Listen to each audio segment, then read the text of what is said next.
ಸಡನ್ನಾಗಿ police entry ನೋಡಿ ಇನ್ನೊಂದು ಕಂಪಾರ್ಟ್ಮೆಂಟಲ್ಲಿ ಟ್ರಾವೆಲ್ ಮಾಡ್ತಿರೋ ಎಲ್ಲ ಪ್ಯಾಸೆಂಜರ್ ಸಡನ್ನಾಗಿ ಪ್ಯಾನಿಕ್ ಆಗ್ತಾರೆ. ಯಾಕಾದರೂ ಏನಾದರೂ ಅಂತ ನೋಡಬೇಕಂದ್ರೆ ಫುಲ್ ವಿಡಿಯೋ ನೋಡಿ.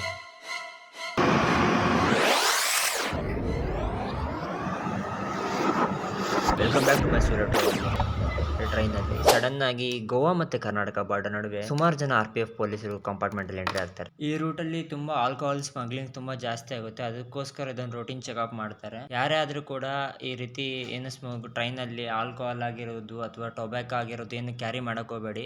ಪ್ರತಿಯೊಬ್ಬರ ಹತ್ರ ಬಂದು ಎಲ್ಲರನ್ನು ರೆಗ್ಯುಲರ್ ಚೆಕಪ್ ಮಾಡ್ತಾ ಇದ್ರು. ಸೊ ಯಾವುದೇ ರೀತಿ ಸ್ಮಗಲ್ ಗೂಡ್ಸ್ ಕ್ಯಾರಿ ಆಗಬಾರ್ದು ಅಂತ ಬಂದು ಚೆಕ್ ಮಾಡಿದ್ರು. ಎಲ್ಲ ID ಕಾರ್ಡ್ ಕೇಳಿದ್ರು. ಸೊ ಯಾರು ಕೂಡ ಯಾವುದೇ ರೀತಿಯಾಗಿ ಆಲ್ಕೋಹಾಲ್ ಆಗಿ ಸ್ಮಗಲ್ ಪ್ರಾಡಕ್ಟ್ ನ ಟ್ರೈ ಮಾಡಬೇಡಿ, ಆದಷ್ಟು ಸೇಫ್ ಆಗಿರಿ. ಸೊ ಇನ್ನೇನು ಕ್ಯಾಸಲ್ ರಾಕಿಗೆ ರೀಚ್ ಆಗೋಕ್ಕೆ 50 ಕಿಲೋಮೀಟರ್ಸ್ ಇದೆ. ಸೊ ಕ್ಯಾಸಲ್ ರಾಕಲ್ಲಿ ನಮ್ಮ ಟ್ರೈನ್ ಇನ್ನೆರಡು ಎಕ್ಸ್ಟ್ರಾ ಲೋಕೋ ಪೈಲಟ್ ಆ್ಯಡ್ ಆಗುತ್ತೆ.